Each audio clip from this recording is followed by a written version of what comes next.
Muito obrigado, Darryl. E que prazer estarmos de volta para mais um encontro com a palavra. Seja bem-vindo. Em nosso último encontro fizemos a pergunta: por que estudar a história dos Hebreus?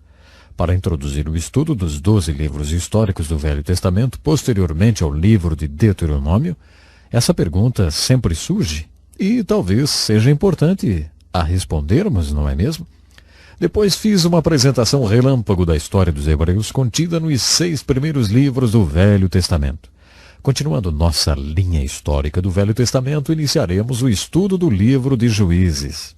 Esse livro é um elo entre os livros de Josué e de Samuel. O livro abrange um período de 400 anos. Isso é muito tempo. Se considerarmos que nosso país tem 500 anos de história, concluiremos que a história dos Hebreus é muito antiga, não? Só entre os livros de Gênesis e Êxodo há um período de 400 anos. E só o livro de Juízes compreende um outro período de 400 anos de história. Durante os 400 anos nos quais os juízes reinaram, os filhos de Israel passaram por uma transição. Cometeram o pecado de apostasia 7 vezes. Isso significa que se afastaram daquela posição que tinham assumido com Deus. No final do livro de Deuteronômio, Moisés os exortou a voltarem a colocar Deus em primeiro lugar em suas vidas. Josué fez a mesma coisa no final do livro de Josué. O povo assumiu uma posição e declarou: colocaremos Deus em primeiro lugar em nossas vidas e o serviremos. Mas no livro de Juízes vemos que durante um período de 400 anos, eles se afastaram 7 vezes dessa posição. Cada vez que isso acontecia, Deus levantava um inimigo que os conquistava e escravizava. Depois de terem sido escravizados várias vezes por esses inimigos, eles tiveram um reavivamento espiritual. Quando eles clamavam a Deus por livramento, como o que tiveram quando saíram do Egito, Deus enviava um juiz que os libertava. Os juízes eram libertadores. Deus levantou um juiz que foi um verdadeiro salvador e libertador, como Moisés que tirou o povo do Egito. Esse juiz os conduziu por muito tempo depois que os libertou. Geralmente eles tinham paz enquanto aquele juiz vivia. Mas quando o juiz morria, eles voltavam ao mesmo ciclo da apostasia. Durante o período dos juízes, eles passaram por 3 guerras civis. E a terceira foi muito importante. Esses são alguns pontos históricos presentes no livro de Juízes. Depois do livro de Juízes, seguem-se os livros de Samuel. O fator liderança é muito importante nos tempos de Samuel. Deus queria ser o rei do povo. A vontade orientadora de Deus é que o sistema de governo do povo fosse teocrático. Ou seja, Deus reinasse sobre o povo. Para isso, Deus precisava de um profeta e sacerdote, como Moisés tinha sido, que subisse ao monte e intercedesse a Deus pelo povo e que depois descesse o monte e transmitisse as palavras de Deus ao povo. Deus precisava de um sacerdote que intercedesse pelo povo no monte e de um profeta que falasse com o povo no lugar de Deus. Isso era tudo que Deus precisava para reinar sobre o povo. Samuel era esse tipo de líder, um profeta e sacerdote. Durante esse período, o povo procurou seu líder Samuel, o profeta e sacerdote, e disse-lhe: olha, não gostamos desse tipo de governo, desse sistema teocrático de ter Deus como nosso rei. Nós queremos um rei, como todos os outros povos têm. Samuel ficou muito decepcionado. Há muitas passagens na Bíblia que indicam que Deus nunca quis que seu povo tivesse reis. Mas, como vimos no livro de Números, quando eles quiseram carne, Deus lhes deu carne até que saísse pelos narizes, até que enjoassem. Por isso, quando eles disseram que queriam um rei, Deus disse a Samuel: Samuel, não leve isso para o lado pessoal. Eles não estão rejeitando você, eles estão rejeitando a mim. Se eles querem um rei, então eles vão ter um rei. Há 6 livros no Velho Testamento que eram chamados de livros dos reis. 1º e 2º Samuel, 1º e 2º Reis e 1º e 2º Crônicas. Atualmente eles são conhecidos como literatura do reino porque contam a história dos reis. O primeiro rei chamava-se Saul. Esse definitivamente não obedeceu a Deus. coube a Samuel a emocionante função de contratar esse primeiro rei. Não seria emocionante contratar um rei? Depois de contratar Saul como primeiro rei, empossá-lo e colocá-lo no trono de rei, Samuel descobriu que Saul não obedecia a Deus. Portanto, Samuel teve o prazer de despedir o primeiro rei de Israel. Samuel não teve dúvidas. Despediu-o. Samuel disse: a situação ficou insustentável. Deus não pode trabalhar através de você porque você não faz o que ele manda. Por isso Deus vai tirar o reino de você e vai dá-lo a um homem segundo o coração dele, que fará toda a vontade dele. Deus já encontrou esse homem. Quando o rei assumiu o poder, o profeta e sacerdote ainda estava em cena, mas um pouco mais por trás do pano. Se o rei não obedecesse a Deus, o profeta entrava em cena e o repreendia. Os reis tinham que aguentar os profetas porque a vontade orientadora de Deus era revelada através deles, dos profetas. Se o rei não obedecesse a Deus, o profeta e sacerdote se apresentava como porta-voz de Deus. O segundo rei de Israel foi Davi. E Davi era um homem segundo o coração de Deus, que desejava fazer toda a vontade de Deus. Por isso Deus trabalhou através de Davi. O profeta e sacerdote para Davi foi Natã.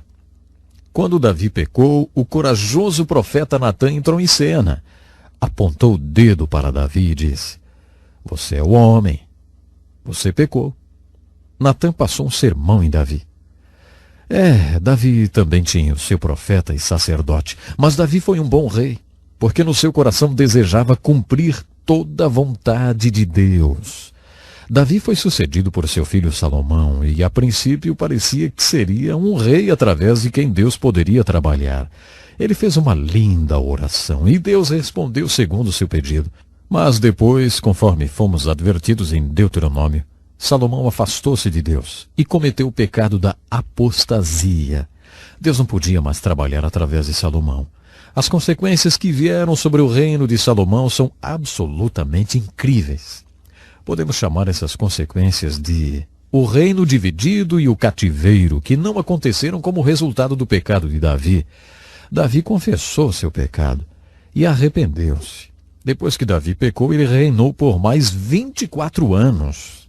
Ao todo, Davi reinou 40 anos. Deus não excluiu Davi do reino quando ele pecou, porque ele arrependeu-se e confessou seu pecado. Foi o pecado de Salomão que trouxe calamidade sobre o reino. Como resultado do pecado de Salomão, com suas 700 mulheres e 300 concubinas, o reino foi dividido em duas partes.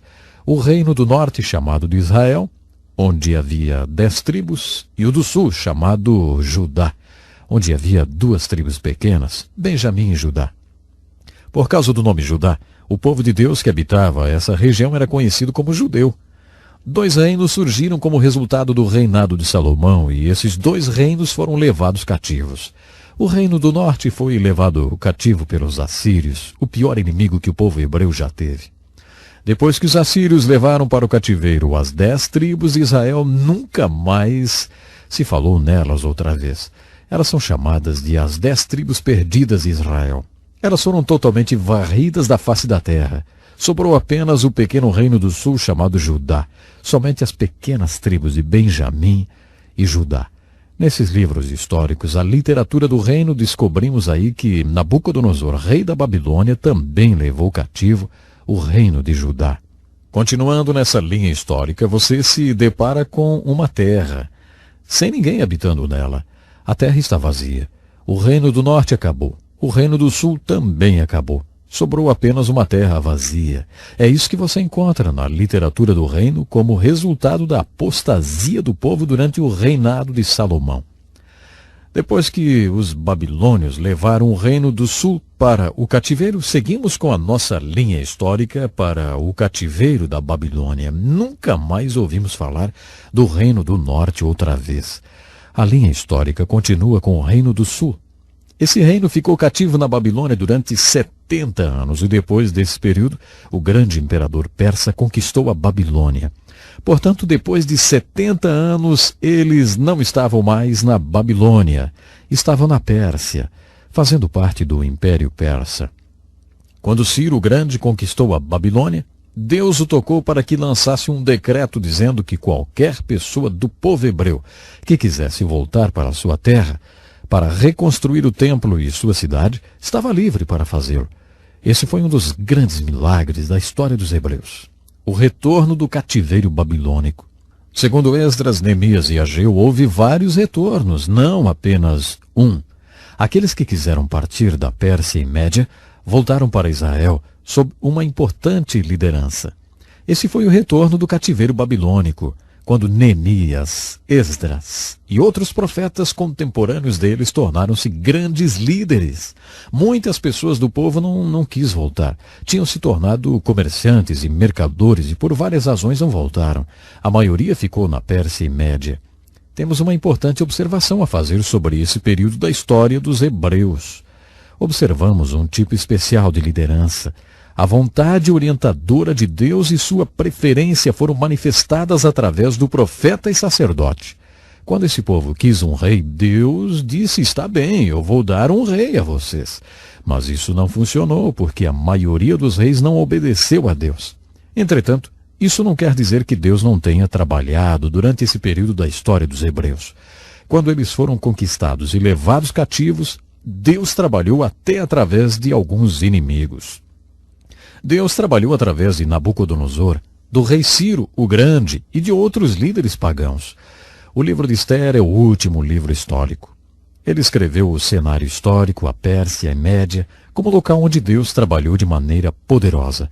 Deus trabalhou através do imperador pagão da Pérsia e Média e também através de uma mulher corajosa chamada Esther. Quando Deus fez essa obra, o povo estava vivendo na Pérsia e Média. Portanto, esses eram os judeus que tinham escolhido não voltar para Israel. Fizemos um breve resumo da história dos hebreus. A história dos hebreus, como dissemos, é uma matéria difícil. Estudamos 7 fatos dessa história que, na minha opinião, você precisa conhecer para compreender melhor os livros históricos e proféticos. Bom, o nosso tempo já acabou, mas eu estarei esperando você. No próximo programa, nós vamos continuar. Tem muita coisa especial. Até lá, então.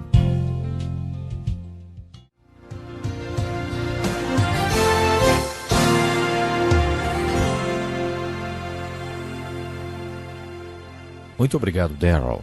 É sempre um prazer nos encontrarmos para estudarmos juntos a Palavra de Deus. Bem-vindo a mais um Encontro com a Palavra. Continuamos nosso estudo no Velho Testamento, estudando agora o primeiro livro histórico, o livro de Josué.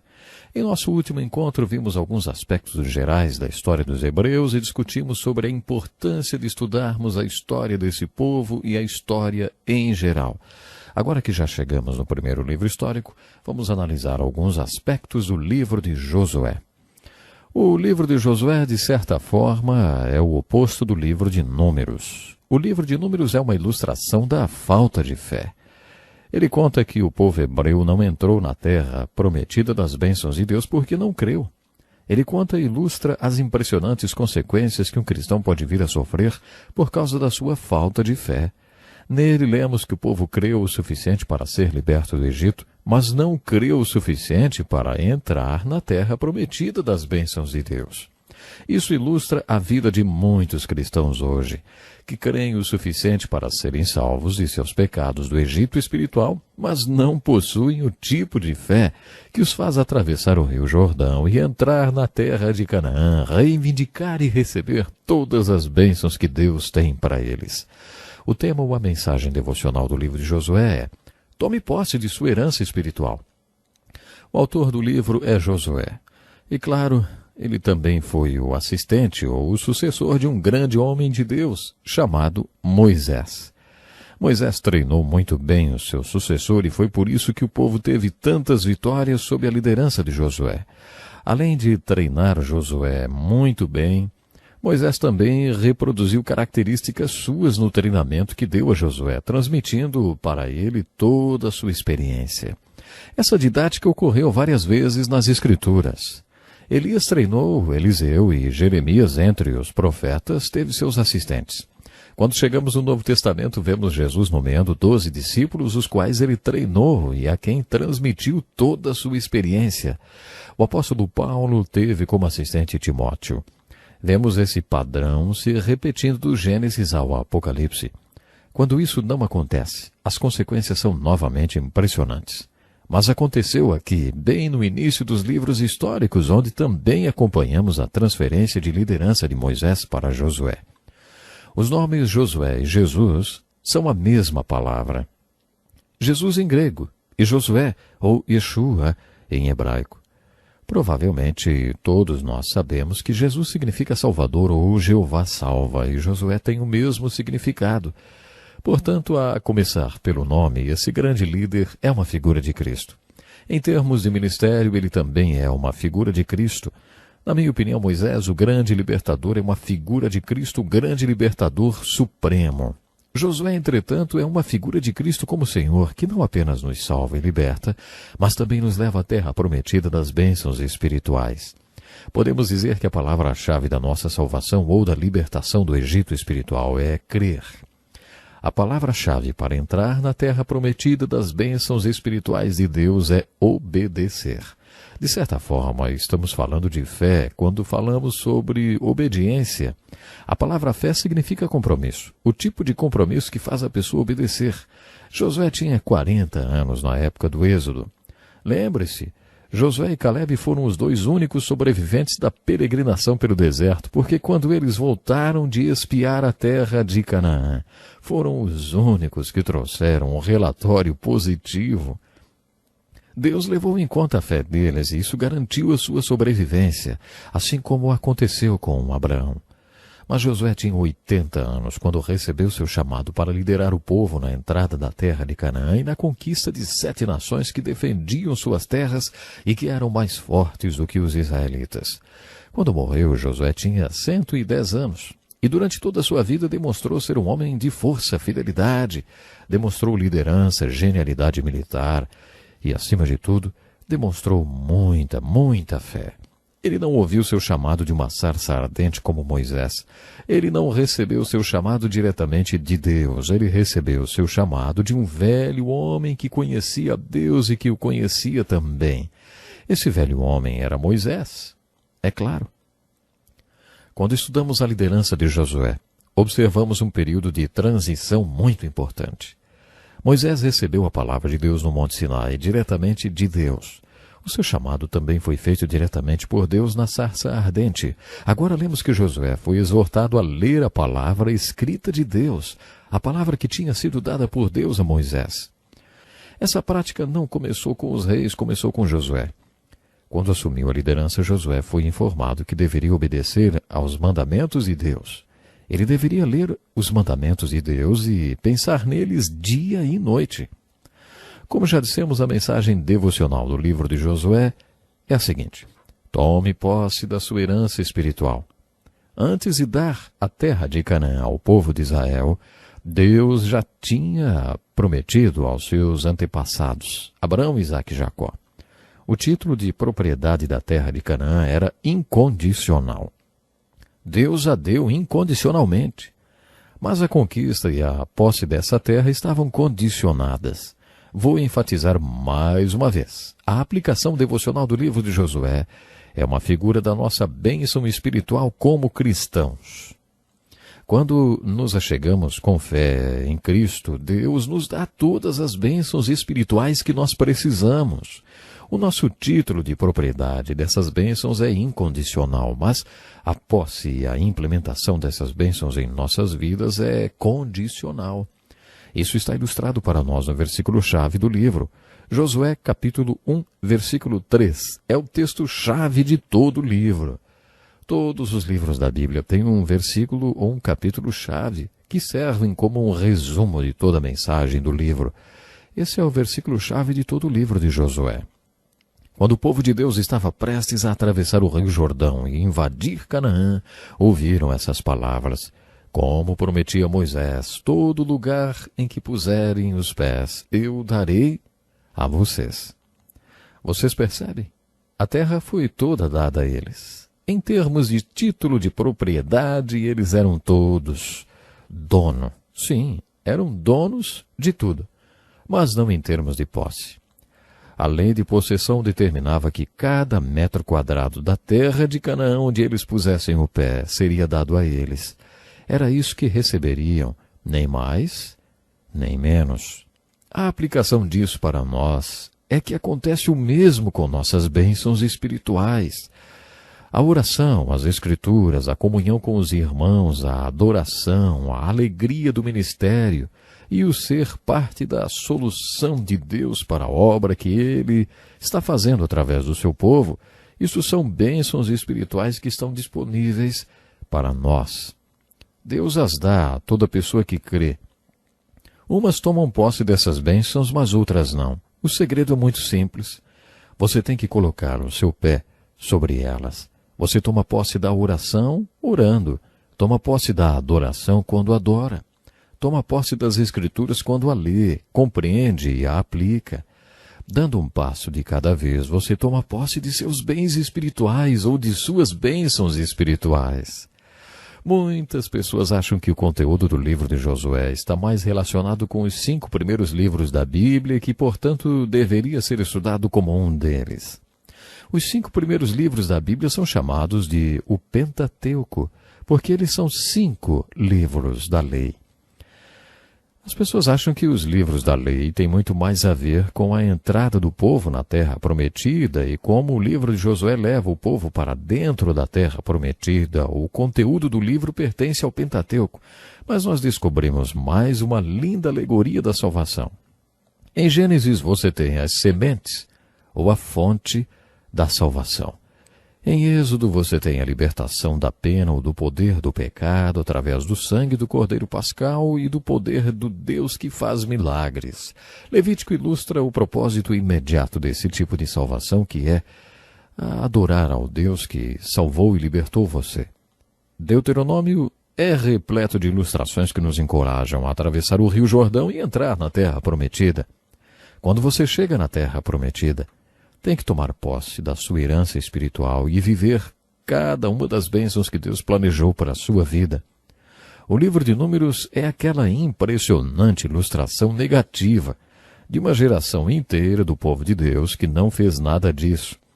Nesse livro temos a morte de uma geração inteira que não creu, mas como já dissemos, o livro de Josué é a antítese para o livro de Números. O livro de Números apresenta uma grande ilustração de falta de fé, enquanto o livro de Josué afirma: você pode tomar posse de toda a sua herança espiritual. Isso não é maravilhoso? Quando lemos o livro de Josué, aprendemos que podemos conquistar tudo pela fé. Você pode entrar na terra prometida das bênçãos de Deus e viver tudo que Deus planejou para você como cristão. Quando você chega ao livro de Efésios, compreende mais profundamente o que isso significa. Por exemplo, o versículo-chave do livro de Efésios também é versículo 3 do primeiro capítulo. É fácil lembrar dessas duas referências. Josué 1 e 3 é o versículo-chave de Josué. E Efésios 1 e 3 é o versículo-chave de Efésios. Efésios 1 e 3 diz assim: bendito seja Deus e Pai de nosso Senhor Jesus Cristo, que nos abençoou com todas as bênçãos espirituais nas regiões celestiais em Cristo. É um versículo muito bonito e nos ensina várias coisas. Nos ensina, por exemplo, a figura da terra prometida. No Novo Testamento, a terra prometida é o lugar celestial. Então, lembre-se disso. Durante a conversa que Jesus teve com o rabino Nicodemos durante uma noite toda, ele disse que Nicodemos precisava nascer de novo. Nicodemos não entendeu. Parece que Jesus ficou meio impaciente com Nicodemos porque ele não conseguia entender coisas tão terrenas, simples e comuns. Nicodemos só conseguia dizer: mas como pode isso? Foi então que Jesus falou: e se eu falar de coisas espirituais, você entende? Ninguém jamais subiu ao céu, só eu. Ninguém jamais desceu do céu, só eu. E ninguém está no céu, somente eu, Jesus disse. Sabe, Jesus estava olhando bem nos olhos de Nicodemos quando disse: eu sou o céu. O que Jesus está falando é o seguinte: o céu não é apenas um lugar. No sermão da última ceia, Jesus afirma que o céu é um lugar, mas não é apenas um lugar para onde vamos depois de morrer se aceitarmos seu convite para segui-lo. O céu também é uma dimensão espiritual, na qual podemos habitar agora. É isso que Paulo quer dizer em Efésios 1 e 3, quando afirma que Deus nos deu todas as bênçãos espirituais, mas nós temos que conquistá-las. E aí, ouvinte, você já está conquistando a sua Canaã? Já está conquistando o seu lugar espiritual? Por favor, pense nisso. Jesus tem todas as bênçãos para você, mas você é desafiado a conquistar essas bênçãos. Portanto, não pare, siga conquistando. Nós vamos ficar por aqui hoje, então fique atento, hein? No nosso programa, vamos falar muito mais sobre as bênçãos espirituais. Até lá!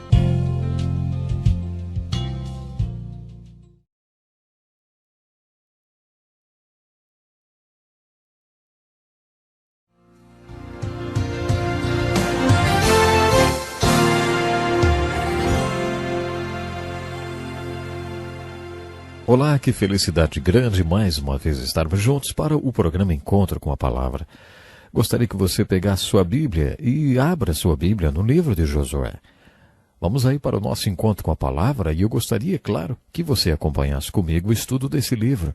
Quando terminamos nosso último estudo, destaquei a aplicação prática e devocional de Josué, capítulo 1, versículo 3. Vimos juntos que Paulo apresenta a mesma mensagem em Efésios, capítulo 1 e versículo 3. O apóstolo Pedro usa as seguintes palavras para falar a mesma coisa sobre a terra prometida e a vida nos lugares celestiais em Cristo. Ele disse assim: seu divino poder nos deu tudo o que necessitamos para a vida e para a piedade, por meio do pleno conhecimento daquele que nos chamou para a sua própria glória e virtude. Que versículo maravilhoso, hein? Que versículo especial! Pedro não sabia ler nem escrever e por isso o objetivo maior de Pedro era conhecer a Deus. Observe suas cartas, ele sempre fala sobre conhecer a Deus. Ele era apenas um velho que conhecia a Deus. Ele não era um estudioso. Dizem que quando, por exemplo, Paulo e Silas se juntavam, Pedro se afastava porque ele não era culto como esses homens. Mas ele era um gigante espiritual, ele conhecia a Deus. Em 2 Pedro, capítulo 1, verso 3, parece que todos os versículos que estamos estudando têm a mesma referência, já notou isso? Bom, Pedro fala sobre o divino poder que nos foi dado. Note bem, isso é um fato. Deus já nos deu tudo o que necessitamos para a vida e para a piedade. Isso quer dizer, tudo aquilo que precisamos para viver uma vida santa, Deus já nos deu por meio do pleno conhecimento daquele que nos chamou para a sua própria glória e virtude. A mesma verdade ensinada novamente. Deus nos deu tudo o que precisamos para vivermos juntos uma vida santa. Você precisa conhecer e se relacionar com Deus. Você precisa conquistar o necessário para viver uma vida santa. Vamos enfatizar mais uma vez. Deus já nos deu tudo o que precisamos. O apóstolo Tiago, em sua carta, diz assim: não tem por que não pedem. Não tem por que não pedem. Se é verdade que Deus já nos deu todas as bênçãos espirituais, que já nos deu a terra de Canaã espiritual sem por qualquer condição, e que somos donos de todas as coisas e temos o título de propriedade de tudo, por que então não temos mais bênçãos espirituais em nossa vida? Tiago diz que é porque nós não pedimos. Essa é outra maneira de dizer o que os outros versículos dizem, e o que o livro de Josué vai repetir cerca de 16 vezes. É porque não cremos. Se todas as bênçãos estão à nossa disposição, por que não as pedimos? Porque não cremos. Deve ser por isso que não pedimos. Uma vez ouvi a história de um pastor que foi para o céu. Quando ele chegou lá, São Pedro lhe deu as boas-vindas. Ei, pastor João, o senhor já chegou? Venha comigo para eu lhe mostrar um pouco do céu. Pedro, com brilho nos olhos, leva o pastor num tour pelo céu. Enquanto caminhavam, o pastor perguntou: para que são todas aquelas caixas compridas e estreitas daquele lado? Pedro respondeu: você se lembra quando sua igreja precisava desesperadamente de bancos? Nós já estávamos com tudo encaixotado, pronto para mandar os bancos, mas você nunca pediu. Aí eles ficaram aí. Depois de caminhar mais um pouco, passaram por uma enorme caixa. Então o pastor perguntou: "E aquilo? O que é aquilo?" Pedro falou: "Ah, lembra quando você estava precisando de um piano? Nós já estávamos com ele encaixotado, no engradado, tudo prontinho para mandar. Mas você nunca pediu o piano? Ficou aí." E o tour continuou. "Não temos porque não pedimos. Pedro diz que temos tudo. Por que então não tomamos posse do que é nosso? Aparentemente porque não compreendemos que há uma ponte ligando tudo que Deus nos deu à nossa capacidade de reivindicar, de apropriar-se, de implementar e de aplicar. Isso é uma razão porque Deus nos deu o livro de Josué. No livro de Josué encontramos 6 ilustrações sobre fé. Lá no livro de Gênesis, quando Deus quis que soubéssemos mais sobre fé, Ele nos deu 10 ou 12 capítulos que falam sobre Abraão.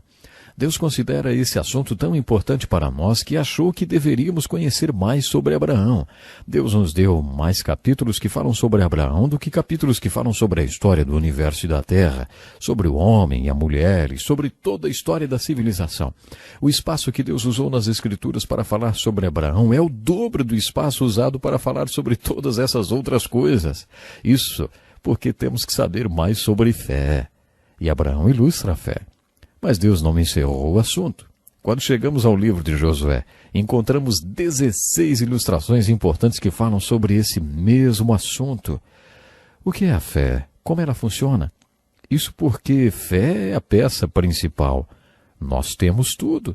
Temos a terra de Canaã espiritual, mas não a possuímos. Isso porque não compreendemos realmente o que é fé.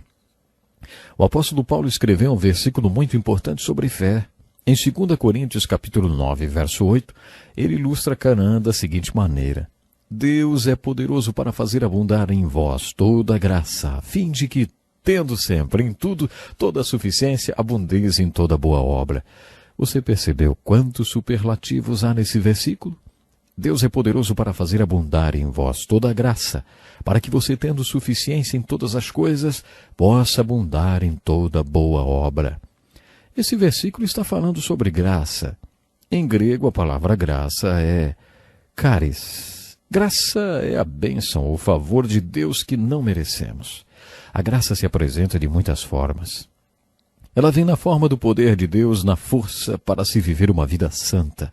Portanto, a palavra graça é uma boa figura da terra prometida e das bênçãos espirituais. Quando a graça atua em nossa vida, quando você tem fé para se apropriar da graça, a palavra em grego passa a ser chamada de carisma. E como essa palavra é importante, que conceito importante! Veja bem, esse versículo afirma que Deus pode fazer toda a graça abundar para você. Não é um pouquinho de graça escorrendo em sua direção, não. Deus é poderoso para fazer abundar em vós toda a graça, a fim de que, tendo sempre em tudo toda a suficiência, abundeis em toda boa obra.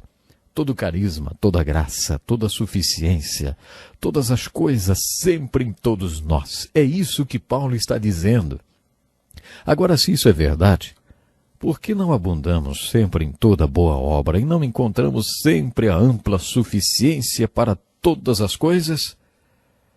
Uma vez fui almoçar com um amigo e quando perguntei: "Como é que vai? Tudo bem com você?" Ele respondeu como sempre responde: "Tudo ótimo, tudo maravilhoso."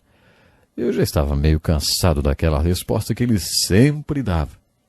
Era segunda-feira e o seu fim de semana não tinha sido muito bom, não. E nem eu estava me sentindo ótimo e maravilhoso.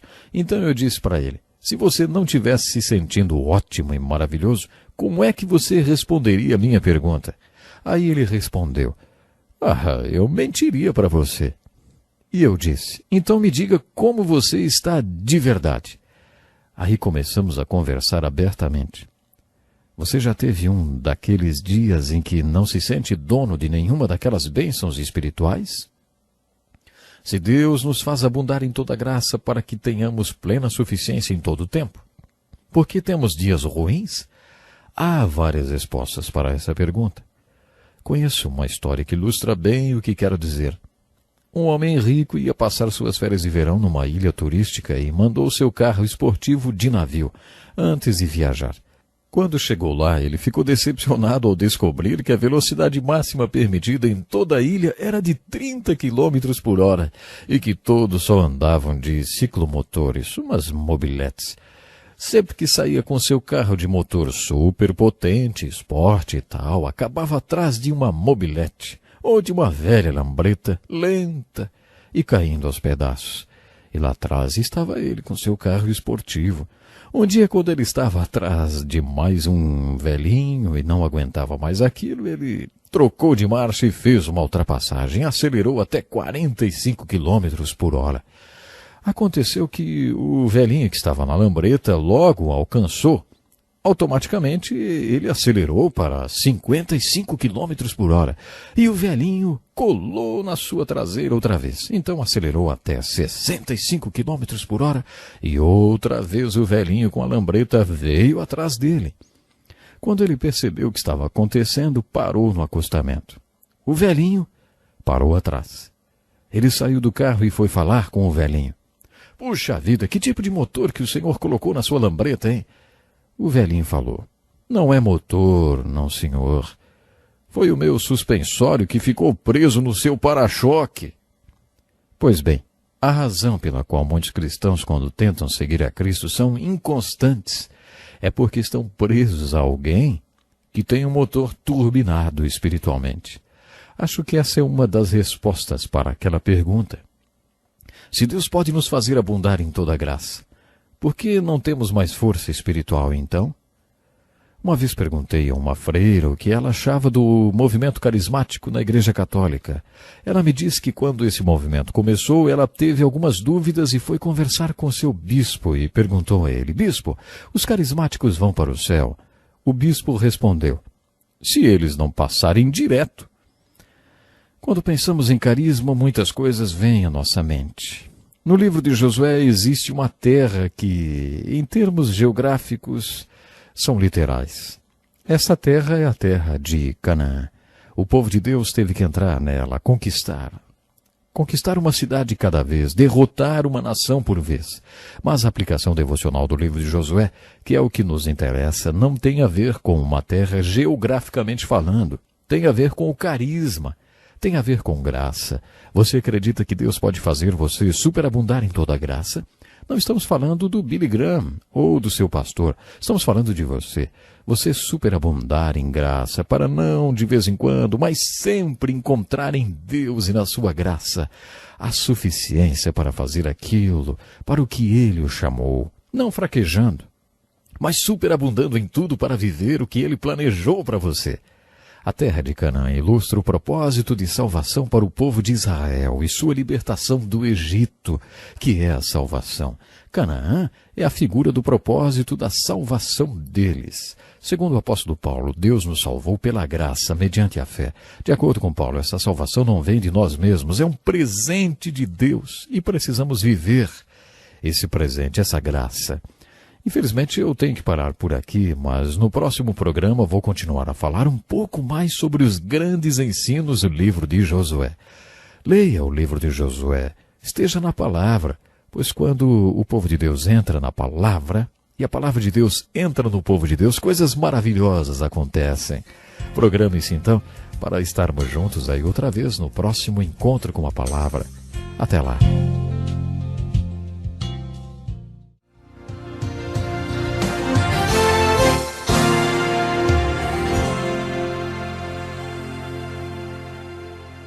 Que alegria estarmos juntos para mais um programa Encontro com a Palavra. Continuando o nosso estudo do Velho Testamento, vamos retomar o livro de Josué, que é um dos livros da Bíblia que mais falam sobre a fé. Esse livro possui importantes ilustrações que nos ensinam o que é fé e como ela funciona. Já aprendemos que o livro de Números é um livro que fala sobre a falta de fé, sobre desacreditar. Mas o livro de Josué não. O livro de Josué é o oposto. Esse livro é sobre fé, é sobre acreditar.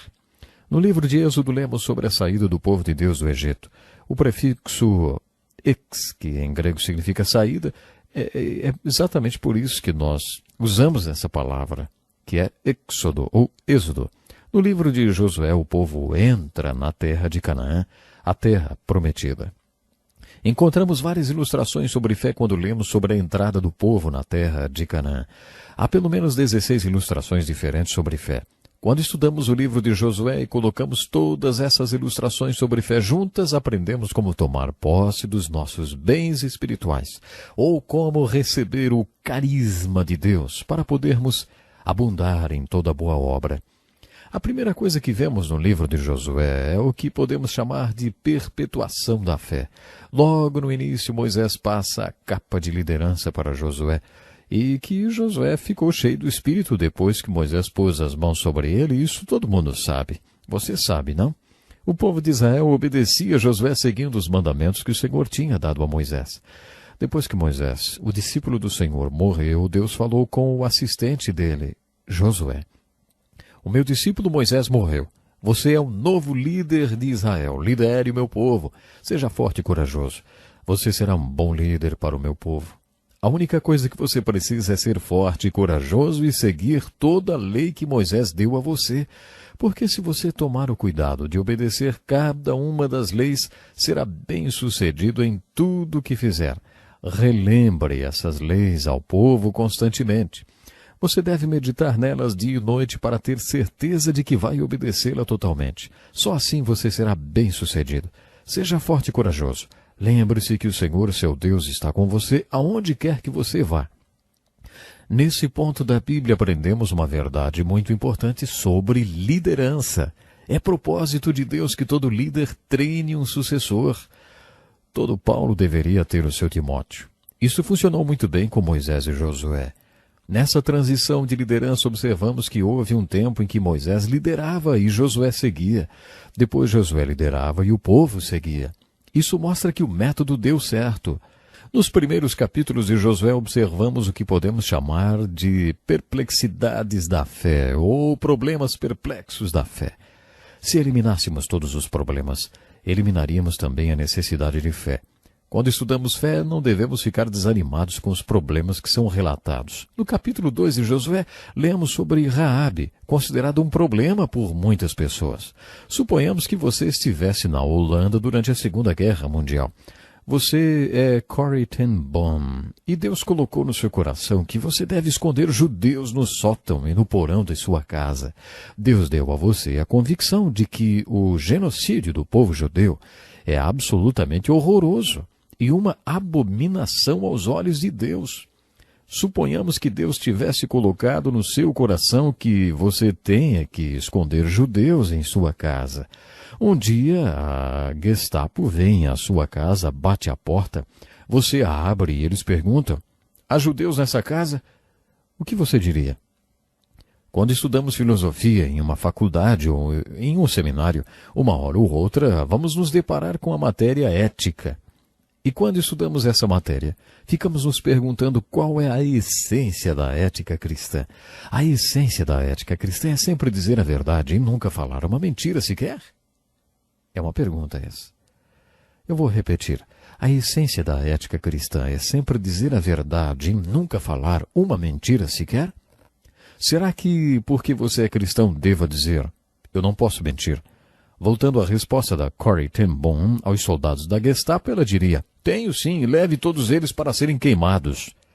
Aí então, enquanto eles levavam os judeus para serem mortos e queimados, você ficaria lá assistindo a cena e dizendo para si mesmo, eu continuo sendo a mesma pessoa correta e justa de antes.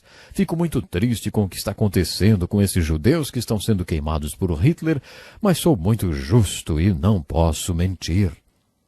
É essa a essência da ética cristã? No capítulo 2 de Josué, Raabe, a prostituta, responde a nossa pergunta. Chegaram alguns judeus na sua casa e ela os escondeu.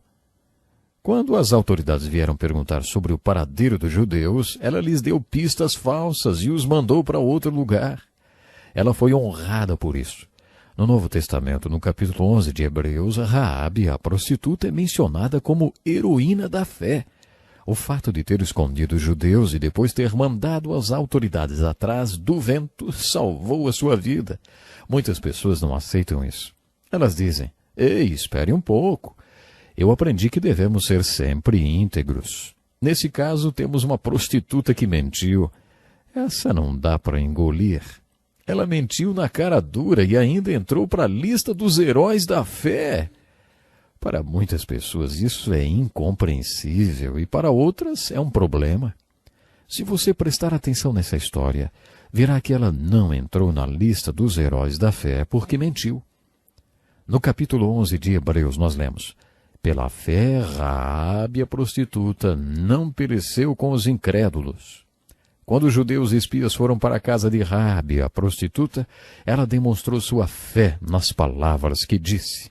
Ela disse: eu sei que o seu povo representa o Deus vivo e verdadeiro. Muitos na cidade estão morrendo de medo.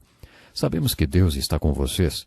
Quando vocês entrarem aqui nessa terra, prometam-me que não me matarão. Os espias então fizeram um acordo com ela. Eles disseram: pegue um cordão vermelho e amarre-o à janela de sua casa. Sua casa era no muro de Jericó. Os muros eram tão largos que as casas eram construídas no topo deles.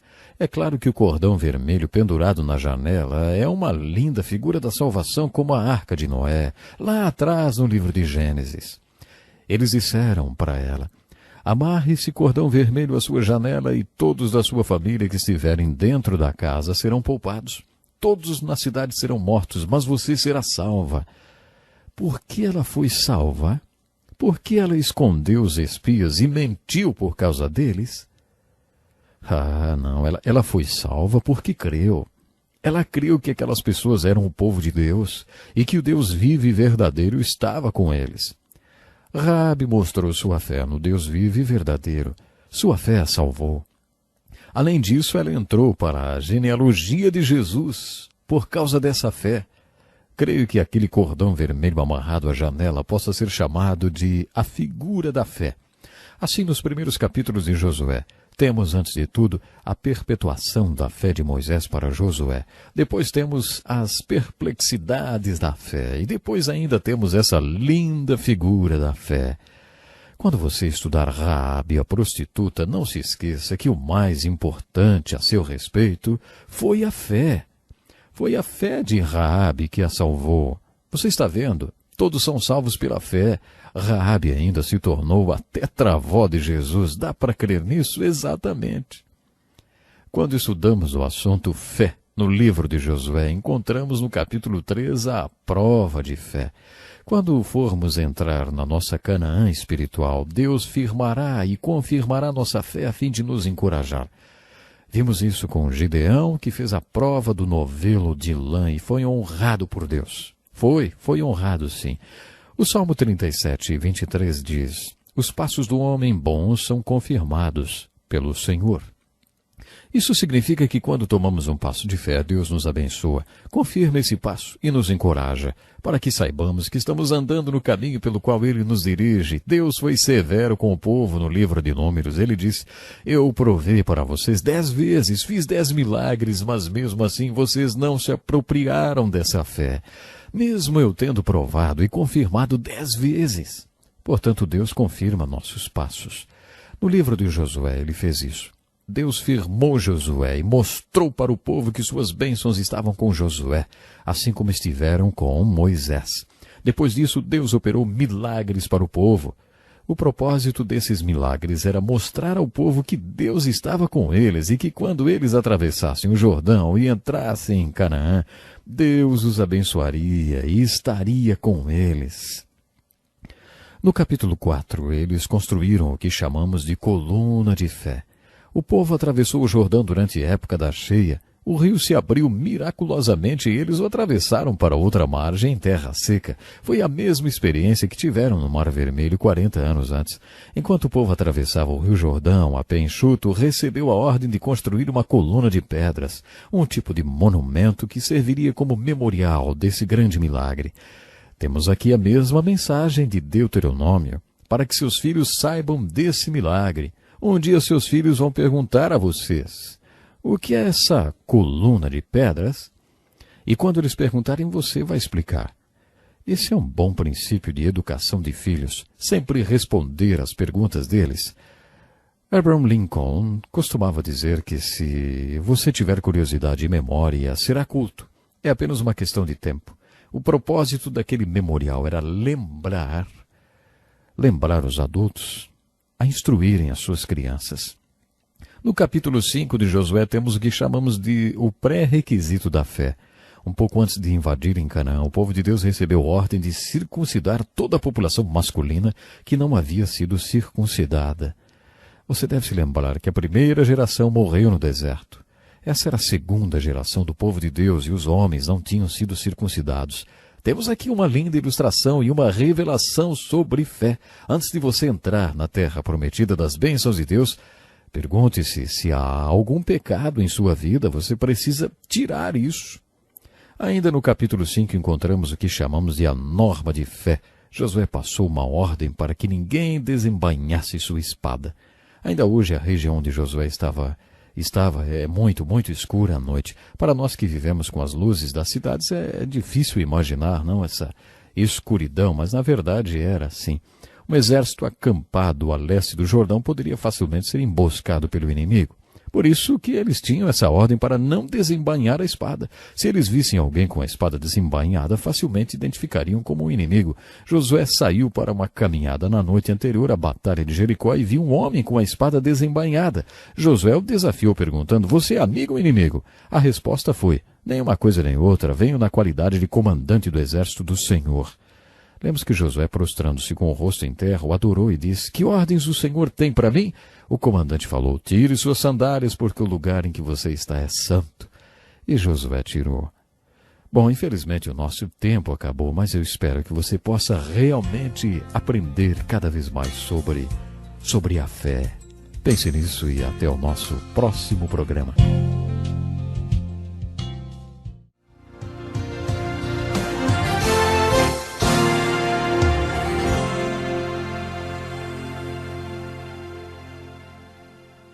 Muito obrigado, Darrell, e chegou o momento de juntos estudarmos mais um pouco da inspirada e santa palavra do nosso Deus. No capítulo 6 do livro de Josué, lemos o plano estratégico que o Senhor Deus deu a Josué na noite anterior à batalha. Esse plano foi seguido ao pé da letra. O povo de Deus recebeu ordens para sair do acampamento e marchar ao redor da cidade de Jericó. Os homens armados seguiam na frente, depois vinham 7 sacerdotes segurando trombetas de chifre de carneiro. Atrás deles vinham alguns sacerdotes carregando a arca e, por último, o restante dos homens armados e provavelmente o resto do povo. No primeiro dia eles deveriam marchar ao redor da cidade e voltar ao acampamento onde passariam a noite. Na manhã seguinte fariam a mesma coisa. E assim deveriam fazer durante 7 dias. No entanto, no 7º dia eles deveriam marchar ao redor da cidade 7 vezes. Eles receberam ordens de dar um total de 13 voltas ao redor da cidade. Considerando que o povo estava lutando contra uma cidade fortificada por muros tão largos que casas eram construídas sobre eles, essa estratégia era simplesmente ridícula. Geralmente, uma das defesas do inimigo era colocar aqueles que não usavam armas, como crianças e mulheres, no topo das muralhas. Quando o inimigo aproximava-se dos muros, era atacado com carvão em brasa e pedras que vinham do alto das muralhas. Lembre que um dos maiores generais de Israel, Abimeleque, morreu porque se aproximou muito do muro quando seu exército atacou uma cidade. Encontramos essa história no livro de Juízes. Uma velha segurava uma pedra de moinho de 45 centímetros de diâmetro. Eles moíam milhos com aquele tipo de pedra. Aquela senhora jogou a pedra bem na cabeça de Abimeleque. Com seu crânio fraturado, Abimeleque disse a seu escudeiro, pegue a sua espada e mate-me para que não digam que uma mulher matou Abimeleque. Eles o atravessaram com a espada, assim ninguém pôde dizer que uma mulher o matou. Isso se tornou um alerta de estratégia de guerra para Israel. Nunca se aproxime muito do muro, porque foi assim que uma velha matou Abimeleque. Dá para você imaginar o que Deus mandou Josué fazer? Leve todo o povo para o muro de Jericó e marche ao redor dele, bem ao redor dele. Arrisque o povo colocando-o próximo ao muro. Faça isso 13 vezes. Todos deveriam ficar em completo silêncio, exceto os sacerdotes que deveriam tocar suas trombetas de chifre de carneiro. Esse era o único barulho que podiam fazer. Imagine se você estivesse no topo do muro. Você vê aquele povo bem conhecido se aproximando. Como Raabe disse, o povo de Israel era temido e respeitado naquela cidade. Você diz para você mesmo, nossa, eles estão vindo na direção do muro. O que estão carregando naquela caixa? Será que é uma arma secreta? Será que vão explodir o muro ou alguma coisa parecida? O que significam aquelas trombetinhas esquisitas que aqueles sacerdotes estão tocando? Você não acha que as pessoas no topo do muro falaram esse tipo de coisa? Depois que os filhos de Israel marcharam ao redor da cidade, voltaram para o acampamento outra vez. Tenho certeza que a cúpula daquela cidade queimou muito óleo em reuniões sem fim, tentando descobrir o que aquele povo pretendia. Na manhã seguinte aconteceu a mesma coisa. O povo de Jericó deve ter ficado muito espantado porque nenhum deles jogou nada no povo de Israel. Eles devem ter se perguntado, mas o que essa gente está planejando? Depois de marcharem uma vez durante 6 dias ao redor dos muros de Jericó, no 7º dia eles marcharam 7 vezes. E depois de marcharem pela 7ª vez, no 7º dia, Josué ordenou ao povo, gritem! Então cerca de 2 ou 3 milhões de pessoas começaram a gritar. Você já ouviu 10.000 pessoas gritarem ao mesmo tempo? Faz um barulho e tanto, hein? O povo de Israel devia ter uns 2 ou 3 milhões de pessoas. Imagine o barulho que esse povo fez, gritando todos ao mesmo tempo. Alguns teólogos dizem que a marcha do povo ao redor dos muros causou uma vibração que provocou a queda dos muros. Outros dizem que foi o grito do povo que fez com que os muros caíssem. Como na abertura do Mar Vermelho, é necessário ter mais fé para acreditar em algumas explicações dos teólogos do que para crer que foi um milagre. Um milagre e pronto. O livro de Hebreus esclarece esse ponto para nós. Nesse livro lemos que as muralhas caíram pela fé. Creio que foi exatamente isso que fez os muros caírem. Fé. Especialmente a fé de Josué. Josué ficou bem lá na frente, liderando todo aquele povo. Foi preciso ter fé. Aquele homem precisou de fé para expor todo o povo a tantos riscos junto àquelas muralhas. As muralhas de Jericó eram muito largas. Se hoje você pudesse ir a Jericó e ver as escavações dessas muralhas, poderia até pensar que elas ainda estão de pé, de tão largas que eram. Na verdade, estão deitadas no chão. Se você visse essas muralhas, veria que elas caíram deitadas no chão. E estão assim até hoje, para todo mundo ver, deitadas no chão. Alguns atribuem essa queda a um terremoto. Se foi um terremoto, aconteceu na hora certíssima. Depois de Josué ter obedecido a Deus em todos os detalhes, houve um terremoto e o terremoto engoliu as muralhas. Lemos que o chão se abriu e as muralhas tombaram. Qual é a aplicação devocional da história de Josué e da batalha de Jericó? Creio que a aplicação seja essa. Quando Josué liderou aquele povo nas 13 voltas ao redor de Jericó, ele tinha um plano. Militarmente falando, era um plano ridículo. Josué tinha um bom plano militar. Por que Josué seguiu o plano ao pé da letra? Porque ele tinha uma certeza a respeito daquele plano. Josué sabia que aquele era o plano de Deus. Ele sabia que tinha sido Deus que tinha mandado. Por isso mesmo, parecendo ridículo, ele executou aquele plano. No livro de Josué, o capítulo 6 fala da batalha de Jericó e descreve o tipo de fé que nos possibilita entrar em nossa terra prometida espiritual e receber o carisma para viver uma vida de santidade. Esse tipo de fé é prático, não é nada místico nem subjetivo. Não é difícil entender o conceito de fé. Fé é obediência. Obediência é uma expressão de fé, porque fé é caminhar. A verdadeira aplicação da história de Jericó é: a fé que caminha é a fé que funciona, e é esse tipo de fé que vence a batalha. A fé que venceu a batalha de Jericó foi a fé que funcionou, a fé que andou ao redor de Jericó. Agora eu pergunto, você tem esse tipo de fé?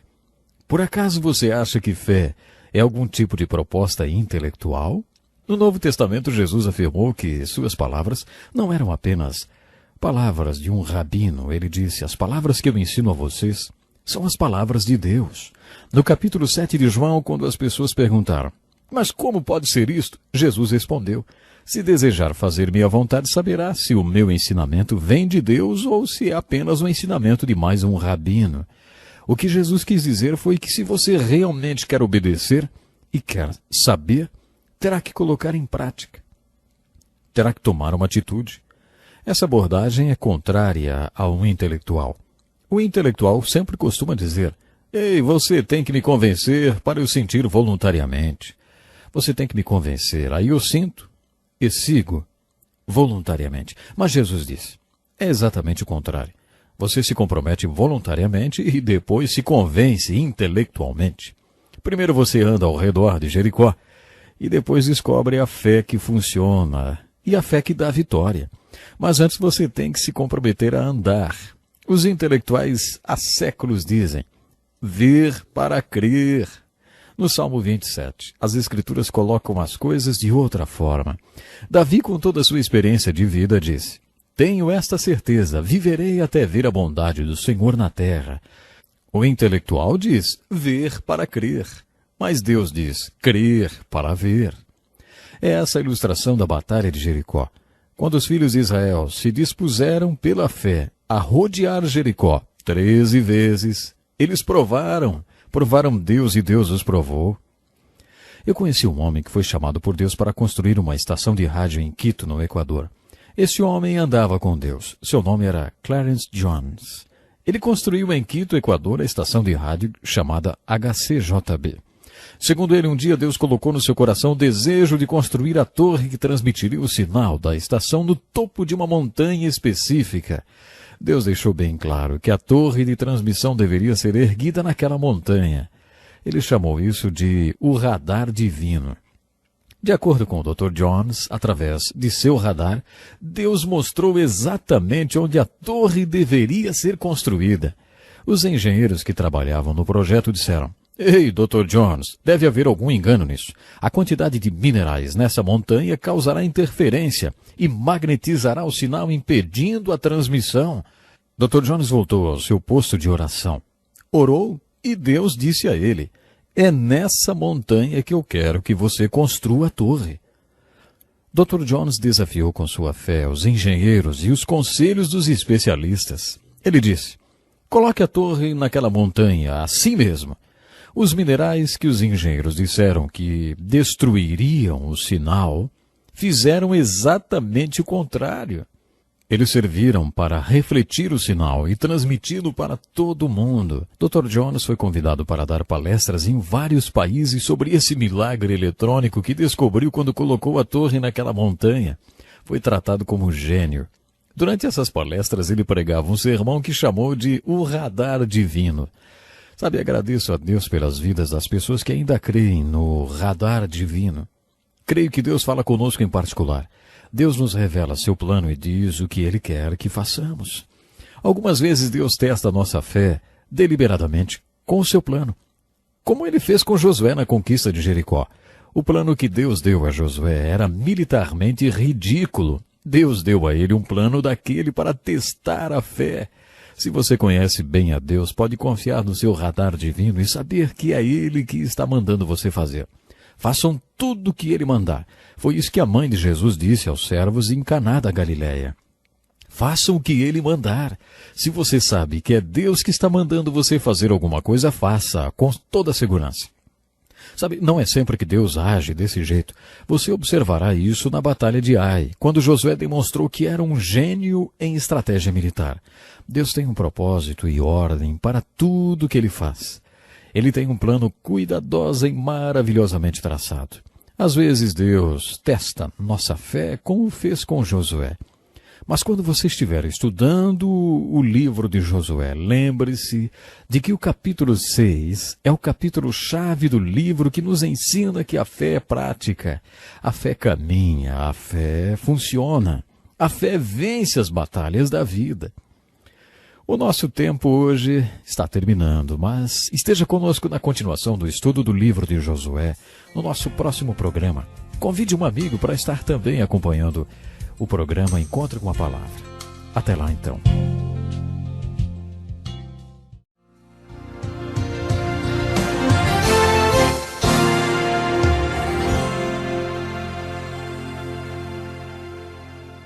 Bem-vindo a mais um programa Encontro com a Palavra. Continuando o nosso estudo dos livros históricos do Velho Testamento, vamos analisar pela terceira vez o primeiro livro histórico do Velho Testamento, que é o livro de Josué. Como vimos nos dois últimos estudos, esse livro é uma ilustração muito importante da fé. No capítulo 7 do livro de Josué, lemos a história que podemos chamar de a perversão da fé. Logo depois que Jericó foi conquistada, miraculosamente os filhos de Israel subiram para a cidade de Ai, que era uma cidade relativamente pequena. Eles mandaram um pequeno destacamento de soldados para tomar a cidade. Esses soldados acabaram fugindo dos seus inimigos. Os homens de Ai perseguiram e mataram aqueles soldados hebreus. Quando isso aconteceu, Josué caiu com o rosto em terra. Por que Josué caiu com o rosto em terra? Porque ele ficou prostrado quando ouviu que seu exército tinha sido derrotado na cidade de Ai? Aquilo queria dizer algo. Eles só conquistaram a cidade de Jericó porque o Senhor estava com eles e porque eles fizeram tudo o que Deus mandou que fizessem. A única esperança do povo era que Deus estava com ele e Josué sabia disso. Porque Deus estava com eles, eles conquistaram Jericó. Se eles tinham sido derrotados na cidade de Ai, significava que Deus não estava com eles. Deus não estava abençoando o povo. Então Josué soube que o problema não era militar, o problema era espiritual. Uma vez ouvi um servo de Deus dizer o seguinte: se ouvirmos falar que algum banco ou uma grande empresa como a General Motors ou a Volkswagen faliram, lamentamos a notícia. Mas não precisamos fazer uma reunião de oração por causa disso. Se o trabalho de Deus não dá certo, porque não há fundos suficientes, ou por uma razão qualquer ou outra, isso mostra que Deus retirou sua bênção desse trabalho. Então os líderes desse trabalho devem prostrar-se diante de Deus, pois a única esperança para eles é a presença de Deus no trabalho. Afirmações e confirmações, evidências da presença de Deus conosco fortalecem a nossa fé e nos encorajam a caminhar. Todos nós precisamos de um milagre marcante que sirva como estímulo. Mas quando acontece o contrário, quando fica óbvio que Deus não está conosco, então devemos nos prostrar até descobrir o porquê. A razão pela qual Josué caiu com o rosto em terra e orou quando soube da derrota na cidade de Ai é explicada no capítulo 7. Quando os filhos de Israel conquistaram a cidade de Jericó, que foi a primeira cidade a ser conquistada na terra de Canaã, todo o espólio teve que ser dado a Deus, aos sacerdotes. O espólio foi para o tesouro dos servos de Deus. Essa é a lei do dízimo. A palavra dízimo, como vimos em Deuteronômio, não quer dizer apenas a 10ª parte, mas também a primeira 10ª parte. A primeira 10ª parte de tudo é de Deus. De acordo com Deuteronômio, o propósito do dízimo é ensinar o povo a colocar sempre Deus em primeiro lugar em sua vida. Por isso, quando eles conquistaram a primeira cidade, Deus disse: vocês não ficarão com nada do espólio, ele é todo meu. Quando o povo de Deus estava no meio da batalha de Jericó, um homem chamado Acã viu uma capa babilônica e achou-a muito bonita. Ele também viu prata e ouro. Existe um padrão conhecido de pecado. Ele é: vi, desejei, peguei. Acã pegou a capa e certa quantidade de prata e ouro e escondeu tudo isso. Ele pecou porque todos foram explicitamente instruídos a não pegarem nada do espólio, mas ele pegou, roubou, mentiu e enganou. Foi por isso que o povo de Deus foi derrotado na batalha de Ai. Aprendemos uma lição sobre o pecado com essa atitude de Josué prostrado diante de Deus. Tanto nessa história como na história de Moisés no Mar Vermelho, aprendemos que há certas ocasiões em que a vontade de Deus é tão óbvia que orar torna-se até imoral. 2 vezes Deus repreendeu seus servos por estarem orando. Quando os exércitos do Egito estavam perseguindo os filhos de Israel, quando eles estavam diante do Mar Vermelho, Moisés caiu com o rosto em terra em oração. Deus disse a ele: por que é que você está clamando a mim? Diga aos filhos de Israel que avancem. Deus estava dizendo para Moisés. E nós vimos isso no livro de Êxodo, lembra? Você lembra disso? Deus disse: a minha vontade é tão óbvia. É até imoral você orar nessa hora. Diga ao povo que marche. Diga a eles para começarem a caminhar nas águas. Deus achou que sua vontade era óbvia e que seria óbvia para Moisés também. Era imoral da parte de Moisés orar pedindo a vontade de Deus, porque a vontade de Deus era muito clara. A outra vez que Deus repreendeu um servo seu por estar orando, foi quando Josué se prostrou diante dele. Foi depois da batalha de Ai. O Senhor disse a Josué: levante-se, por que é que você está com o rosto em terra? Fazendo uma aplicação disso, podemos afirmar que há momentos em que é imoral fazer uma reunião de oração. Quando a vontade de Deus é clara, é óbvia. Sabe, aí é hora de agir e não de orar. Deus disse a Josué: Israel pecou, violou a aliança que lhe ordenei. Apossou-se de coisas consagradas, roubou, escondeu e colocou junto de seus bens. Por isso os israelitas não conseguiam resistir aos inimigos. Não estarei mais com vocês, se não destruírem do meio de vós o que foi consagrado à destruição. Foi então que Josué teve que passar em revista as tropas. Ele mandou que todas as tribos se apresentassem. Deus, o Espírito Santo, indicou de qual tribo vinha o pecado. É dessa tribo, então a tribo veio à frente, um clã de cada vez, e Deus disse: é desse clã. Então veio uma família de cada vez daquela clã, e Deus disse: é dessa família. Quando a família apresentou-se à frente de Josué, Deus disse: é esse o homem, seu nome é Acã. Depois dessa busca que Josué fez no meio de todo o seu povo, Acã teve certeza que Deus estava com ele. Josué não precisou fazer muita coisa para que Acã confessasse. Ele disse a Acã: por que você pecou contra Deus? Acã fez aquela confissão padrão: bom, eu vi, desejei e peguei. Acã foi destruído com tudo que possuía. A seguir, Deus disse: voltem para Ai, e eu serei com vocês agora. O objetivo do nosso estudo é tirar uma aplicação devocional de cada lição. Nesse caso, a aplicação é bem óbvia. Deus não estará conosco se houver pecado em nossas vidas. Em vários trechos, as Escrituras afirmam que Deus não estará conosco se houver desejo de pecado em nossas vidas. Segundo as Escrituras, o pecado causa um curto-circuito em nosso relacionamento com Deus. Os filhos de Israel não puderam nem entrar na terra de Canaã, até que todos os homens fossem circuncidados. Eles não teriam as bênçãos de Deus sobre eles se não andassem em obediência. Nós também não podemos esperar as bênçãos de Deus sobre nós e sobre as coisas que fazemos se estivermos em pecado, mesmo que os outros não saibam de nada. A palavra confessar é composta de duas palavras: falar, a mesma coisa. É isso mesmo, duas palavras: falar e a mesma coisa. Ou seja, falar a mesma coisa, isso é confessar. Fazendo uma aplicação disso, quando você confessa o seu pecado, é como se estivesse revistando seus atos e obras diante de você mesmo, e em determinado momento Deus apontasse o pecado em sua vida. Quando Deus aponta o dedo para o pecado em nossa vida, de acordo com o apóstolo Paulo em Colossenses, você deve eliminar esse pecado para que as bênçãos do Senhor retornem para você. Outra lição que aprendemos é que mesmo que o pecado seja tratado e confessado, haverá consequências. É isso que está ilustrado nessa história como a eliminação de Acã. A ilustração positiva está na volta do povo para a cidade de Ai. Como dissemos em nosso último estudo, na Batalha de Ai, Josué demonstrou ser um gênio em estratégia militar. Se você se interessa por assuntos sobre guerra e estratégias militares, vai gostar da história da segunda Batalha de Ai. As tropas de Josué atacaram a cidade como fizeram da primeira vez. Quando isso aconteceu, os homens de Ai pensaram: pronto, lá vêm os israelitas outra vez. Eles saíram da cidade e começaram a perseguir os israelitas como da primeira vez. Na noite anterior, Josué tinha colocado 30.000 homens atrás da cidade para que eles a atacassem por trás e a tomassem quando seus homens saíssem à cidade para perseguir o primeiro destacamento de Israel. Os israelitas incendiaram a cidade. Perto da cidade de Ai ficava a cidade de Betel.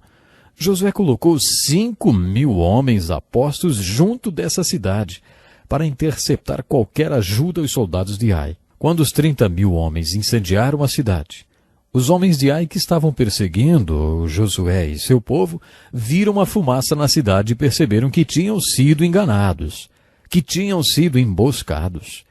O exército de Josué deu meia volta e começou a lutar com os soldados de Ai. Os 30.000 israelitas saíram da cidade de Ai e os atacaram por trás. Depois vieram os homens que estavam em Betel pelos lados e o povo de Ai ficou totalmente cercado. Eles foram destruídos.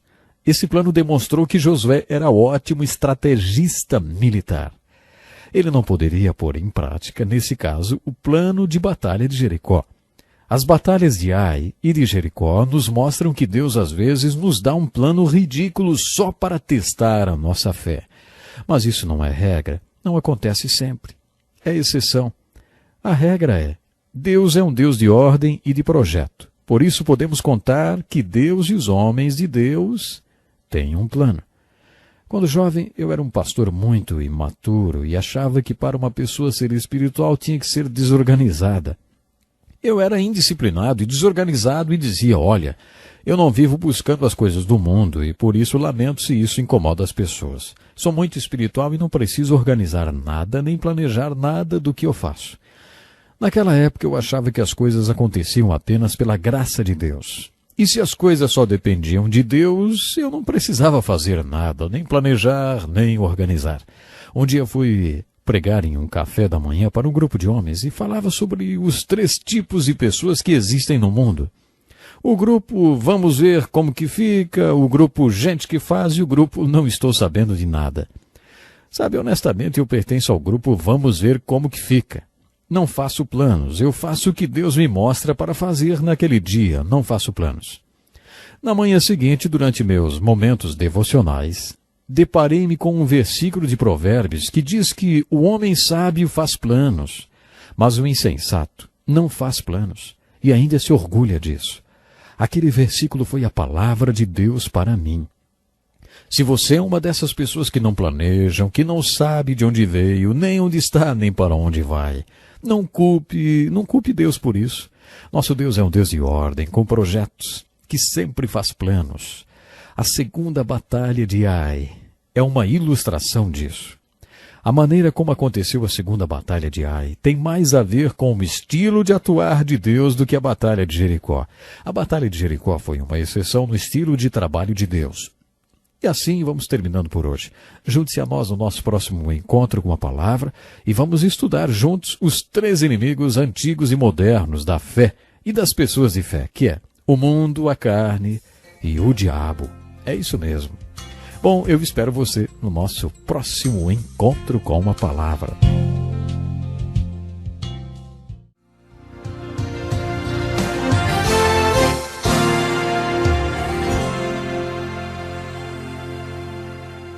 Pegue a sua Bíblia e bem-vindo para mais um programa Encontro com a Palavra, um estudo da inspirada e santa Palavra de Deus. Concluímos nosso último estudo citando os 3 inimigos da fé e das pessoas que têm fé: o mundo, a carne e o diabo.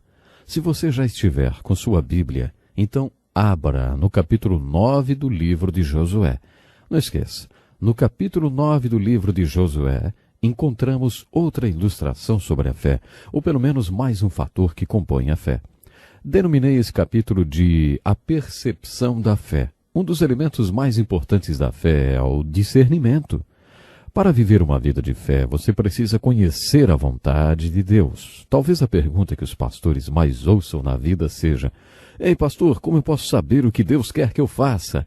Quando as pessoas descobrem que existe a vontade de Deus para as suas vidas, elas querem descobrir qual é. Para saber qual é a vontade de Deus, você tem que ter o Espírito Santo para que ele dê a você discernimento espiritual. E para uma pessoa ter a orientação do Espírito Santo, ela precisa ser uma seguidora de Cristo. A estratégia de Satanás é enganar, simular e imitar tudo que é Deus. Satanás foi um anjo de luz. Se você imagina um inimigo com uma roupa vermelha segurando um daqueles forcados enormes, presas na boca, então você imagina exatamente como ele quer que você o imagine. Ele quer que você o imagine como uma figura mitológica. O poder de Satanás é bem real. Vou repetir, hein? O poder do inimigo é real.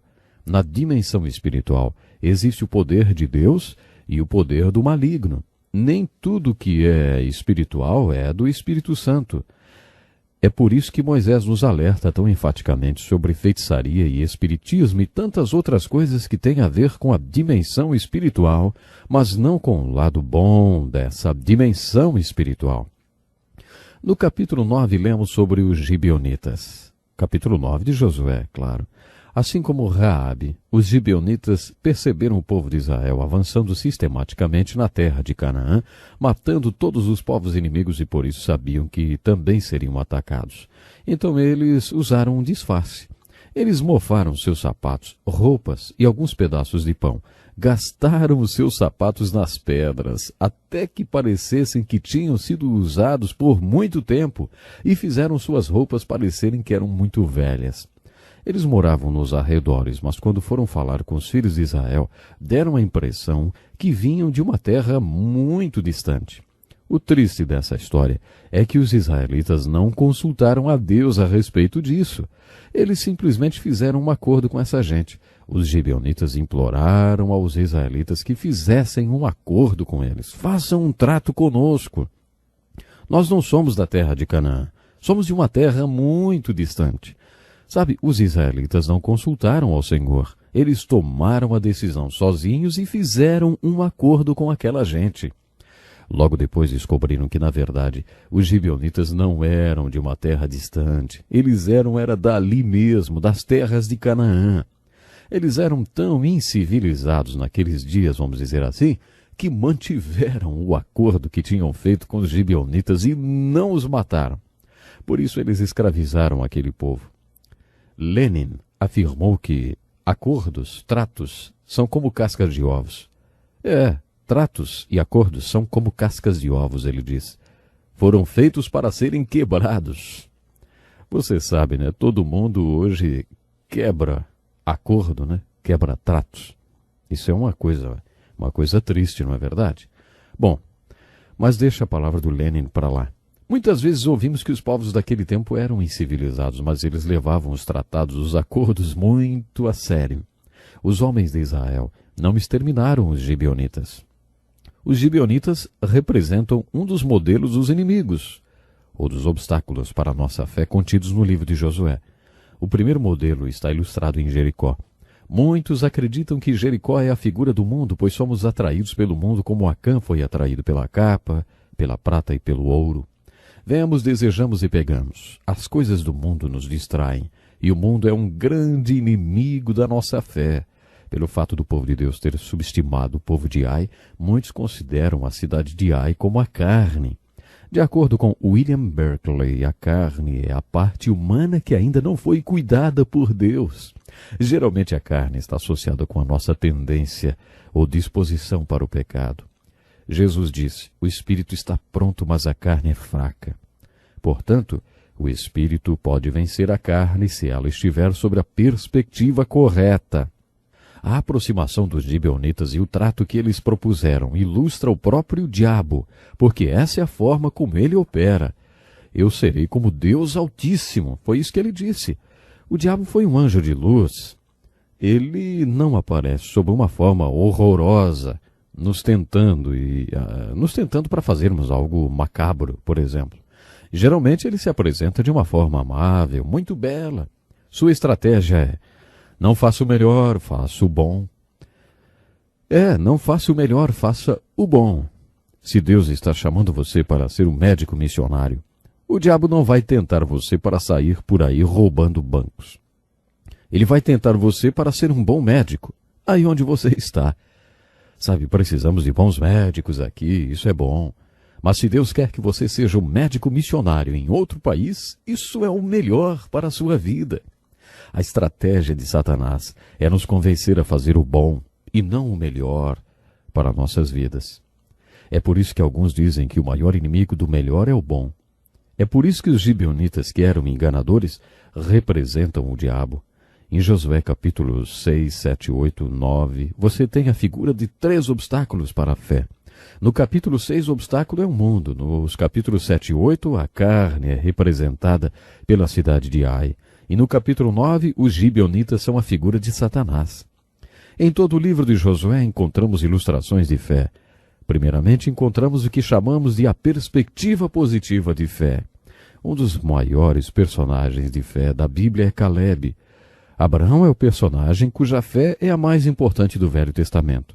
Mas Caleb também é muito importante. Você está lembrado que ele foi um dos espias que, junto com Josué, trouxeram um relatório positivo sobre Canaã? Pois é, Caleb nunca perdeu a sua perspectiva. Durante todo o tempo que o povo andou pelo deserto, Caleb pensava naqueles cachos de uva de Hebrom. As pessoas reclamavam e morriam de sede, mas Caleb nunca perdeu a sua visão. Imagine as pessoas perguntando: Caleb, em que você está pensando? E Caleb respondeu: bom, eu estou pensando naqueles cachos de uva da cidade de Hebrom. Ele nunca perdeu a visão de Hebrom. Os outros eram especialistas em gigantologia, como mencionamos quando estudamos o livro de Números. A letra de um antigo hino ilustra isso.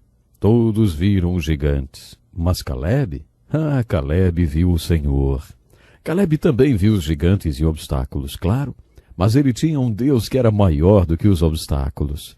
Quando eles entraram na terra de Canaã, Caleb conquistou e tomou posse de Hebrom, a cidade que Moisés havia prometido a ele. Ele apresentou-se a Josué, reivindicando sua cidade, e recebeu permissão para conquistá-la. Essa é uma linda ilustração da perspectiva positiva de fé. Mas o livro de Josué também possui uma perspectiva negativa de fé. Nós vemos isso entre os capítulos 14 e 23. Esses capítulos contam que os filhos de Israel não expulsaram os povos que viviam na terra de Canaã. Deus havia ordenado guerras de extermínio. Se eles tivessem executado as guerras de extermínio contra as nações de Canaã, mais tarde não teriam sido escravizados 7 vezes. Lemos sobre isso no livro de Juízes. No livro de Josué nós lemos: os descendentes de Judá não conseguiram expulsar os jebuseus que viviam em Jerusalém. Até hoje os jebuseus vivem ali com o povo de Judá. Os cananeus de Gezer não foram expulsos, e até hoje vivem no meio do povo de Efraim. Mas são sujeitos a trabalhos forçados. Os filhos de Manassés não conseguiram expulsar os habitantes daquelas cidades, pois os cananeus estavam decididos a viver naquela região. É isso que lemos repetidas vezes nessa parte do livro de Josué. O que significa que os filhos de Israel nunca conquistaram totalmente Canaã.